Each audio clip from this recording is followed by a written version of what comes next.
On this episode of the Living Peace podcast, our guest is best-selling author, mediator, trainer, and self-described resolutionary, Stewart Levine. Stewart Levine is the founder of Resolution Works and is the author of Getting to Resolution, Turning Conflict into Collaboration, a book which was translated into multiple languages and received praise from Dr. Stephen Covey. He is also the author of Book of Agreements, 10 Essential Elements for Getting the Results You Want. His latest book, The Best Lawyer You Can Be, A Guide to Physical, Mental, Emotional, and Spiritual Wellness, has just been released by the American Bar Association. You can learn more about Stewart Levine at www.resolutionworks.com. Stewart Levine, welcome to Living Peace podcast. It's a pleasure to be here with you today, Henry. My absolute pleasure. Thank you for Thank you. Thank you, Stewart. You know, I have to tell you, your book, Getting to Resolution, was one of the inspirations for me to get into this work. So it's such an honor for me to be speaking with you. And you know, I just realized the book came out in 1998. I was in high school back then, so I didn't read it back then. But a few years later, but it really was a book that influenced me a great deal. So thank you for joining. That's great to hear. Fortunately, the second edition came out in, I think it was 2008, somewhere around then. But what I wanted to say about that book was I could remember when I was writing that, I was living in the city of San Francisco, and I was so excited. I actually said to myself in one session, I said, you know, I don't really care if this book ever gets published. I am learning so much in terms of focusing my own thinking about this whole area of resolving conflict and peacemaking that it doesn't matter if it's published. It was, you know, a huge value for me to take all those ideas and kind of come up with what I hope is an integrated whole. Well, speaking of the ideas, one of the main things you start your book with is this distinction between settlement, compromise, and resolution. So could I ask you to define resolution for us? Sure. Actually, the way I've come to define resolution, you know, I'm sure that a number of people listening to this podcast come out of the legal field, and even if not, that's okay. But the idea of settlement is, you know, we have a meeting of the minds. You know, we've compromised. We have an agreement going forward. But to me, real resolution is not just an agreement of mind, but it's also an agreement of heart.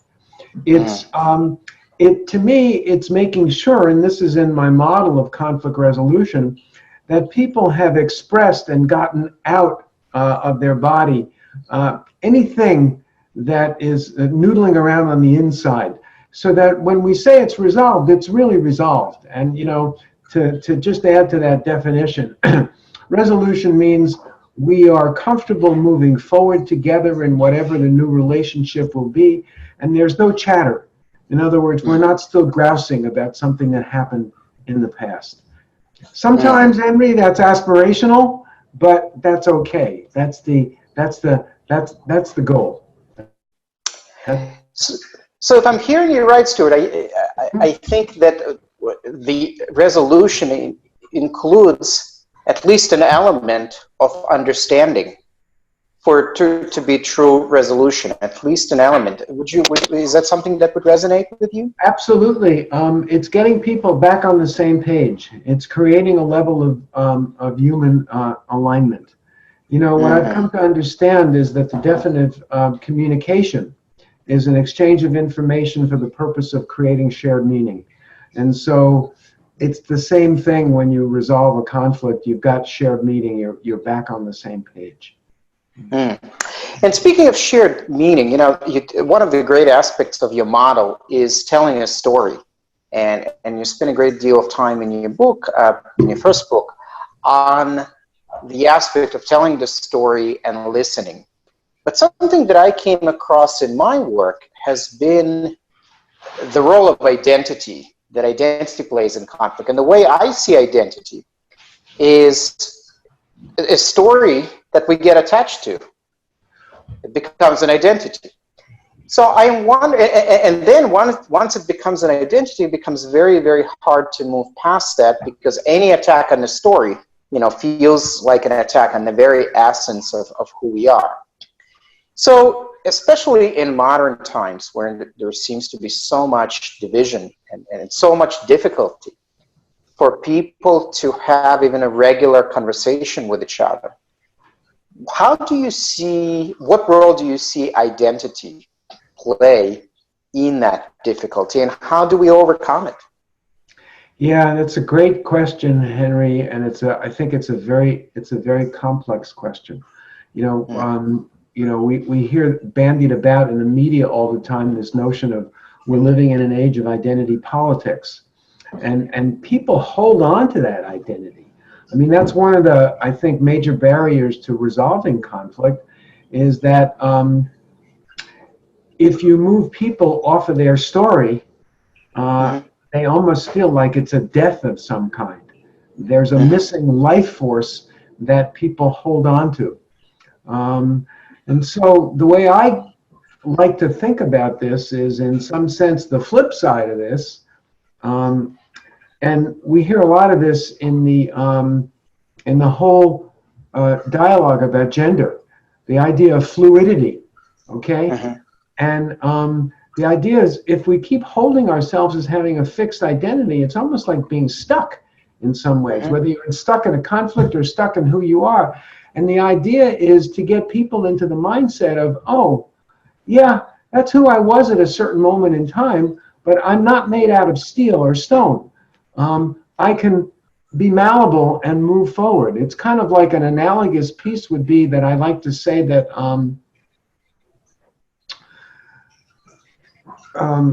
the way you need to be in relationship with others is you have to have, at the same time, both strong boundaries, and you have to be very porous at the same time, right?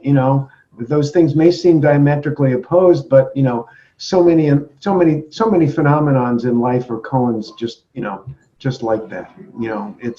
It's not this or, it's this and. We're talking some advanced thinking right now, but I think for a peacemaking community, that's an important place to be. So something that I've talked about in some of the courses that I've taught is the need to create some space between identity and our story and us. Because the moment we have space, of course, space gives that opportunity for us to expand just beyond that identity. But if there is no space, then it becomes very, very difficult. And the analogy that I often use, it's the difference between being in a movie and being in the movie theater. And so when you're in the movie theater, you can kind of appreciate what's happening on the screen, but still be very involved with the movie, but not be part of it.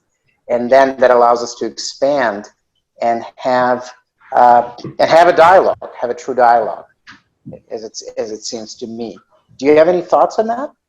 Yeah, I mean, the distance is so important. One of the things that is the foundation of my model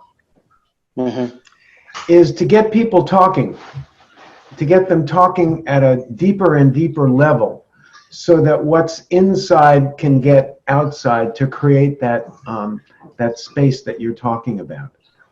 It's just such a critical piece. I was once kind of working with a group of students, and one person, as we got deeper into the model that I used, said, so much of what you're doing is just kind of setting the table so that people can then step into the future. And I say, yeah, absolutely.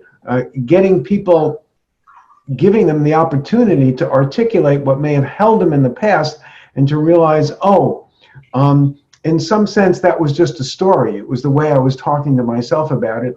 And I can create a different story if it would serve me more moving into the future. Now, if people in the world could be that big, all right, then I think we have a greater opportunity for peace in this lifetime. So you mentioned your model, your 7-step model for resolution. I know I'm asking you to be kind of a reductionist, and I hate doing that, but could you just briefly describe your model? I think some of our listeners may be familiar with your book and with your model, but could I just ask you to briefly describe your model of conflict resolution? Sure.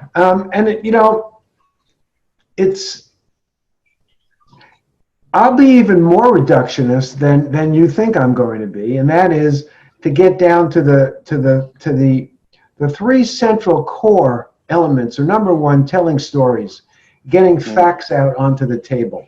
And I don't mean to be diminutive by using the word story. What I mean by that is how people are talking to themselves about whatever situation they're in. So that's one. Number two is what I say is getting current and complete, means really drilling down to actually say everything that needs to be said. And it's a way of purging the emotion that people hold on to. And the third thing is, okay, now we need to be prospective. What will our new agreement be going into the future, / what reconstitution of this relationship can we have beyond this conflict? So essentially, those are the 3 action steps. Now, to be a little bit more descriptive and to give people the fuller picture, number one, conflict happens in the world around us. It just does. All right. Number two, a mindset that people bring, okay, that I call attitude of resolution or resolutionary thinking. All right. Number 3, telling stories. As I mentioned, the key first action step. Number 4, some preliminary vision, meaning after people tell their stories, okay, is this a simple matter that we can just go right to agreement with? Or is there a lot of emotion or energy that we have to drill down into? The next number would be getting current and complete, which is drilling down into the emotion. Then we have agreement in principle. So after everyone has heard everything has been kind of articulated, what do we see as the future? And this is kind of a way of lessening people's fears. Are we going to be partners? Are we still going to have an employment relationship? Just painting with a broad brush. And then the notion of what I call making a full agreement. What is that new relationship going forward? And then you're in a place of resolution, back in action, whatever the new relationship is. So that's kind of the essential conversational model for how I deal with conflict. And it's a mind map I use to keep myself on track as I'm trying to be a good facilitator.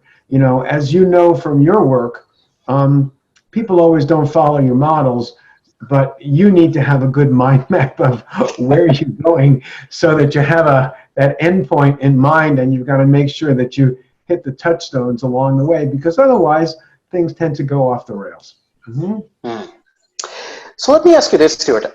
It's been some time since you first published Getting to Resolution. It's been probably over 30 years since Getting to Yes from Harvard came out. So did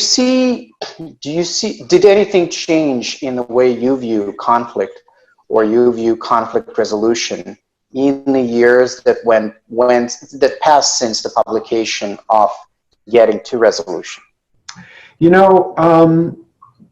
The answer is yes and no.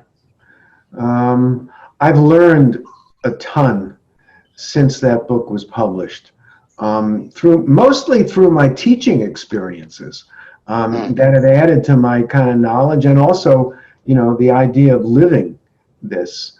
I think that the biggest thing that's changed is that I have a lot more peace inside of me. A lot more knowledge, a lot more things that I don't know, but there's a lot more peace inside me as I've learned pieces of this model, and I've kind of learned how to dance with it in some sense, in working with individuals or audiences. It's interesting that you mentioned getting to yes. I wrote a follow-up book to Getting to Resolution called The Book of Agreement, which has got about 35 different model agreements. But one of the great satisfactions was one of the critical reviews of that book called it more practical than getting to yes. Because getting to yes, for example, and I had the same experience, Stephen Covey endorsed my book, also Getting to Resolution, which was lovely to have. But one of the reasons he loved the book was that it actually gave people a very practical way of getting to win-win agreements. So it's the same idea of the practicality of it. But I don't think any of the principles change. I follow a lot of the literature that comes out, and so many things are just rehashing of kind of old wisdom. And so when you talk about, getting to yes and interest-based bargaining and getting beyond positions, everything in it is just reflecting of the wisdom, of then and also the wisdom of now. It's one of my great frustrations is in so many situations on this earth today, we know better. We know better.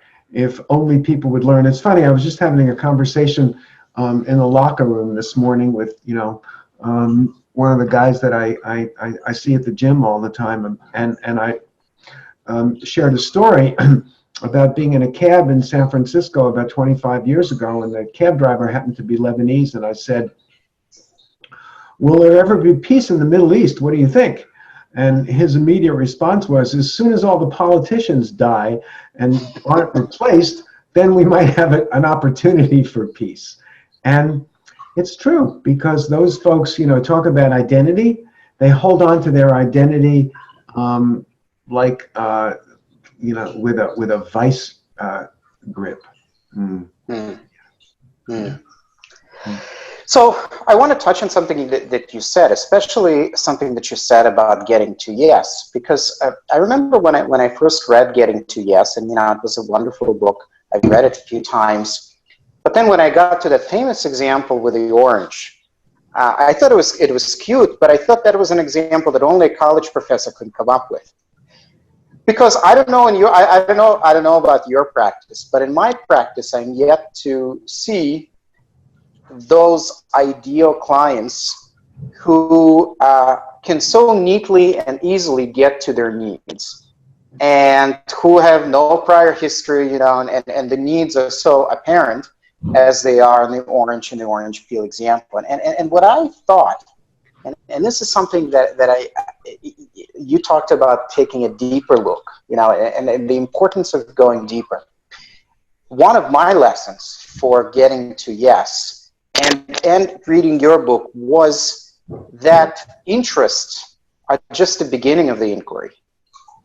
So sometimes when I teach this, I use an iceberg, and I would say, position is right at the very top of the iceberg. The next thing being interest. Then right at the water level, we have emotions. Then underneath the water level, we have values. And then finally, towards the bottom of the iceberg, well below the water level, we have needs. And I always thought were the most fundamental things.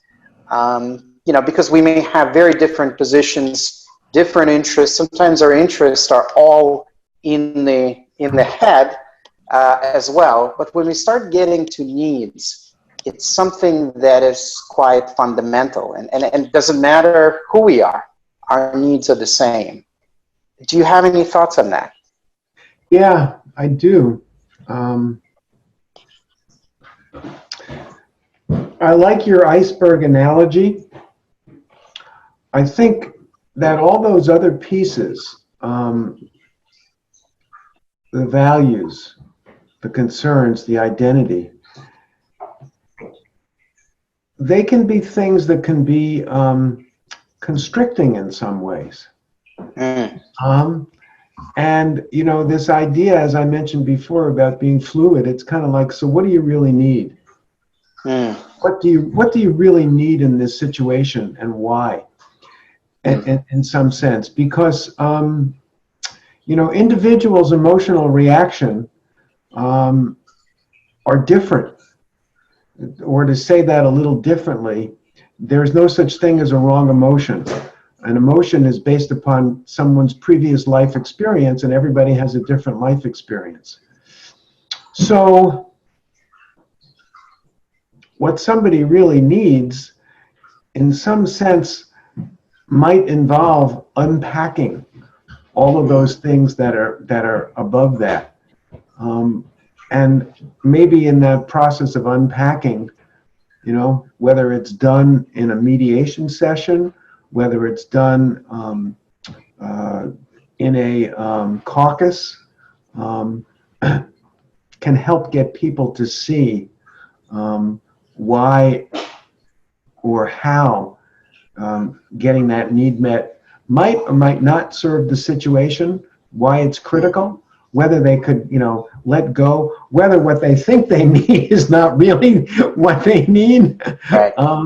You know, all of this kind of masterful, hopefully, nudging that a good facilitator will get into, you know, will help unlock wherever that stuckness was.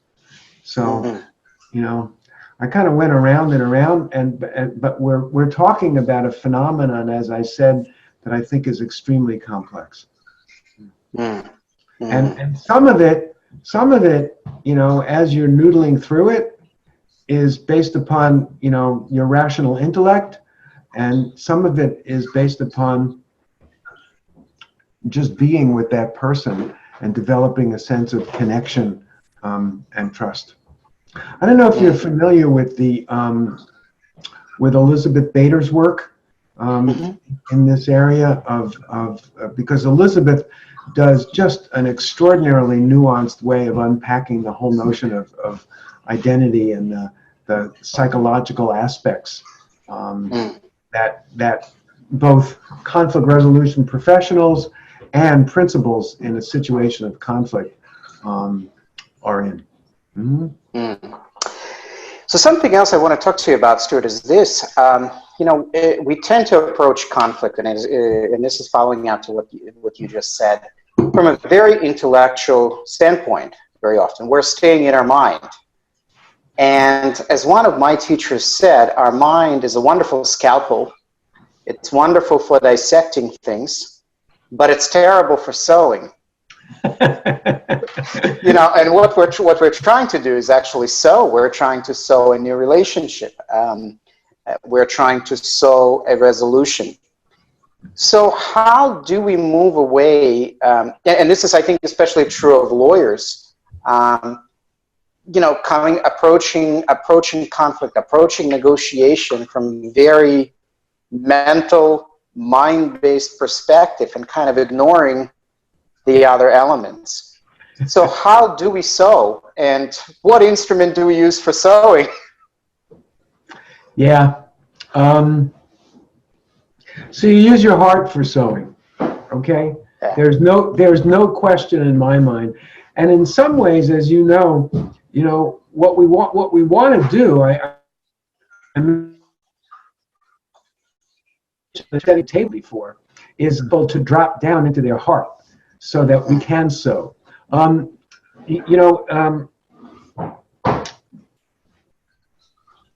Mind and heart is where you want to get to. Heart is what creates that that connection.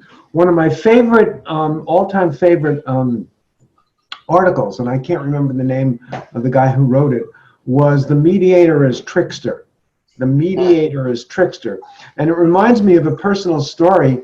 I was coaching someone, and he was really nervous and anxious and upset about a meeting with his twin brother who he hadn't seen in 25 years.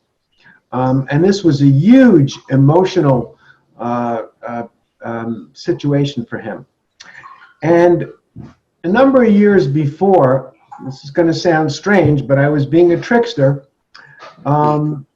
Someone gave me, as a gag, a pair of bedroom slippers that were made, you know, they looked like Donald Duck, okay? They had these big ducks, and they were these big white slippers. And somehow I had this, you know, this brainstorm, Bud, you need to wear these slippers in this meeting with your brother. And every time you feel yourself going off, just take a look at these slippers. And sure enough, he did that, and it absolutely worked. You know, sometimes it involves being hard. Sometimes it involves, you know, reaching out and touching someone. Sometimes it involves cracking a joke and being humorous. But that's the piece that does the sewing. It opens people's hearts. Because in some ways, even though we've created the enemy in our mind, we're not. We long for heart connections. We long for those moments. So yeah, that's my, I guess that's my tailoring story. All right. Well, I like that. It's really funny. I keep looking at the image on the screen here, which people will see. And what I want to show you is who has been observing this conversation. I'll just lift this up. Well, isn't that ironic? I'll just lift that a little bit. That was a gift from an uncle many years ago. I've kind of treasured it, and it's been with me for a long time. Yes, and just for those who will be listening on audio, behind you is a fairly large portrait of Lincoln. Yes. So how ironic, and especially in this historic moment, when I think once again, you know, we as a country and as people seem to be at least as divided as ever. Probably as divided as the country was when Lincoln was living, when Lincoln was president. Yeah, and that's why it's a time for all peacemakers and mediators. And I remember being inspired by some of Lincoln's early quotes, you know, about his legal practice and about getting people to settle and resolve cases. That was, you know, that was the heart mind that he lived with. And you're absolutely right, Henry. You know, this is a time for that presence needed in the world. And I think I'm wondering, Stewart, if we can talk about this. So I teach a lot of kind of integration between yoga, because that's a lot of my background is in yoga and in Eastern philosophy, and mediation and conflict resolution. And one thing that always comes up is Bhagavad Gita. You know, Bhagavad Gita takes place, and I'm sure you're familiar with Bhagavad Gita, right? So of course it takes place on a battlefield, and Arjuna and Krishna are having their epic conversation. And Arjuna is a warrior, and he's about to go to war with his cousins, and he doesn't feel like it. And he says to Krishna, you know, can't I do something else? Can't I don't want to go to this war.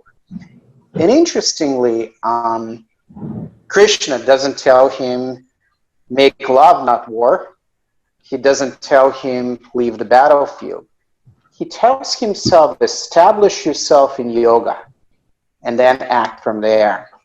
So I'm wondering, Stewart, if you could share any ways that you establish yourself in peace, you establish yourself in peacemaking, so that you can show up as a peacemaker to whatever it is that you do. Because as we talked right before I started recording, so much of this work is not about a particular technique you use or a course you took, but how we show up as revolutionaries, as peacemakers, how we show up to conflict. Thank you for using the word resolutionary, all right? there's a great short story behind it, and that is, a client once called me a resolutionary, and I've been using that term on my business card since around 1990. It was after I coached him through a process. As a matter of fact, it's interesting, when the iPad first came out, if you went to the Apple website, the first thing you saw was the word resolutionary. And some people were suggesting I should go after Apple in terms of, usurping my service mark. And I said, I don't think so. I don't think so. But to get back to your question, when I teach, I'm not teaching as many mediators as I once did, but when I was very active, what I would often say was that the key piece that you need to work on to become better as a conflict resolution professional is to work on yourself, so that you can come to the table with an empty, clear heart with no biases. And it's interesting that you use the yoga metaphor, Henry, because what I often say in teaching, and I use the metaphor for asanas, for poses. If you want to elongate the stretch, it's not about efforting, but it's about letting go. Okay, it's about letting go. And just to pick up on that, me, I have a meditation practice, which started around 1985. But I also do swimming meditation and walking meditation, and my stretching in terms of the morning, it has a number of practices. So a critical piece is to take care of yourself. I remember early on learning that if you don't take care of yourself, you can't really take care of others, and it's a mindset and a value that has lived with me. Whatever that is, whatever your personal practice is, whatever you find actually works for you to put you in that grounded, centered place, so that you could be there in service to others. And that's what it is, being in service to others.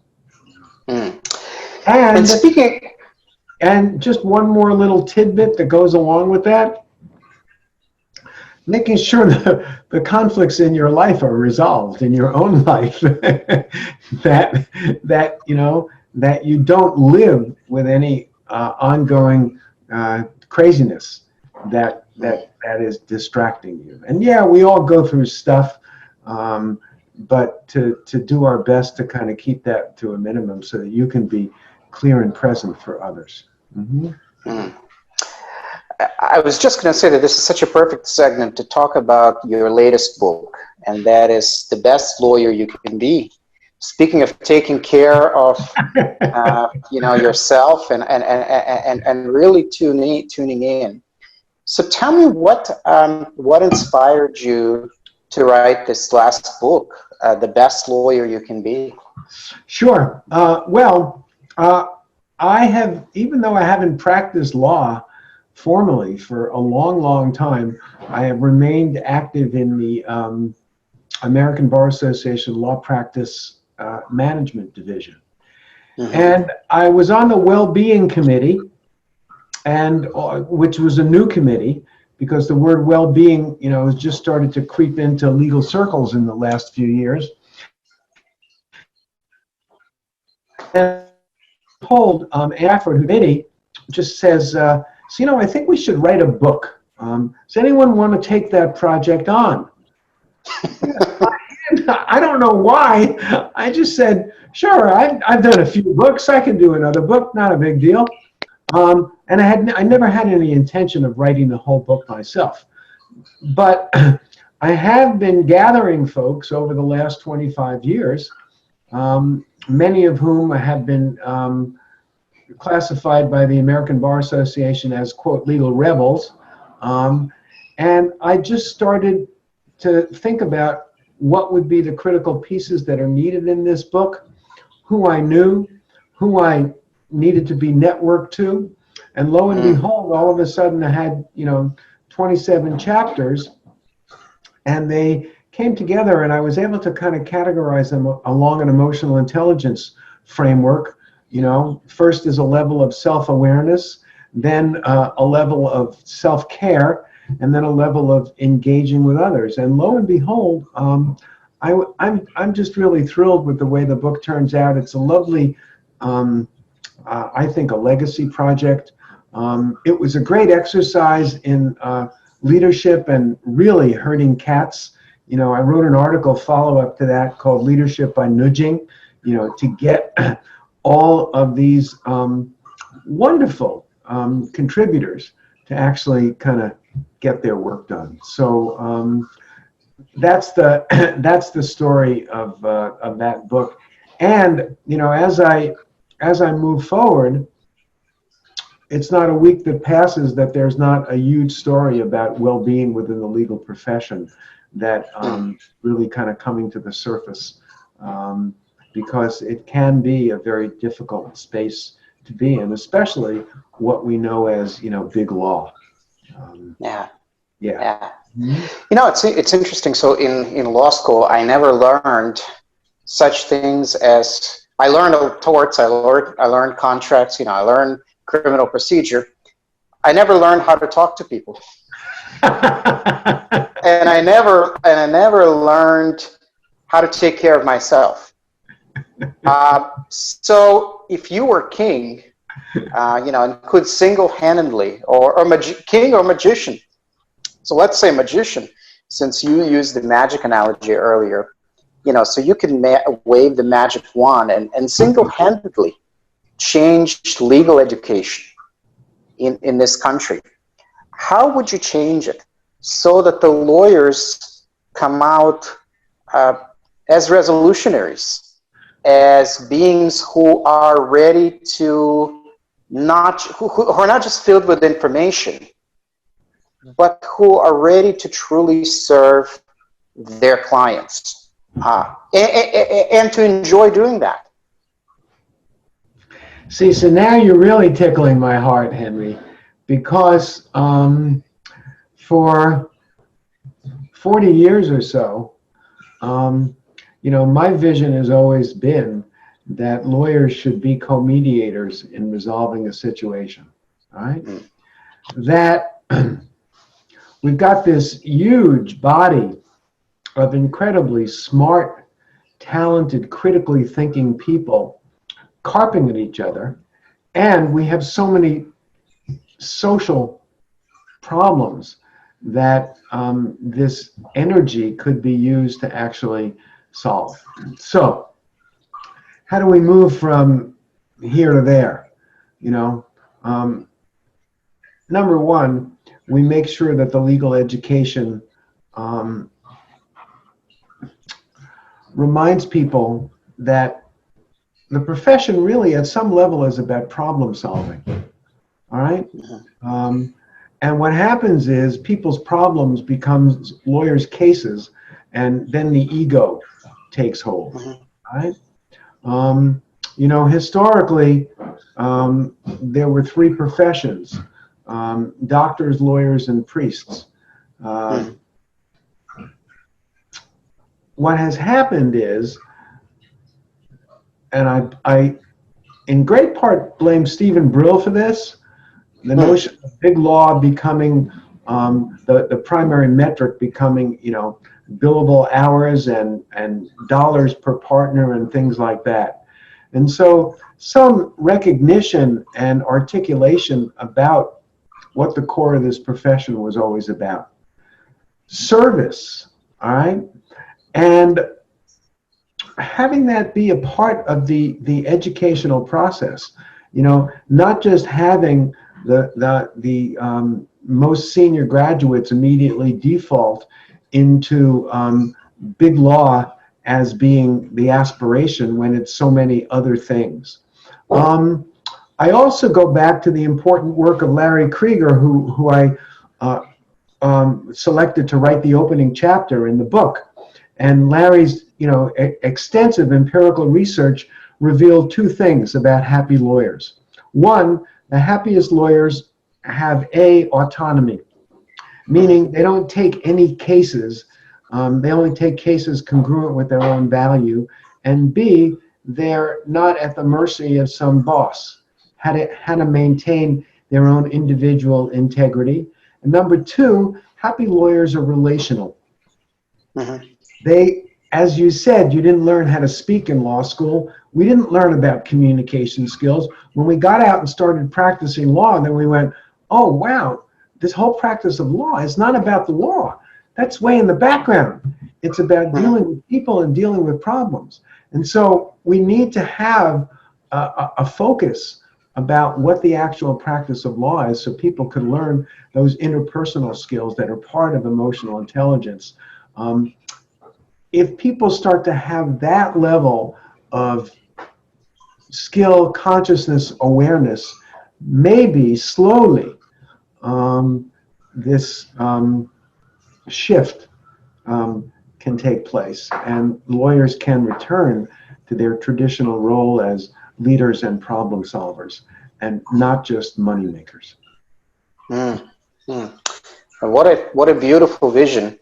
And I think I'd like to end this podcast episode on this vision, because I think it's such a beautiful thing to aspire to. So let me just stop the recording and then you and I can chat for a moment. So thank you for joining us, Stewart Levine, on the Living Peace podcast. Thank you. My pleasure.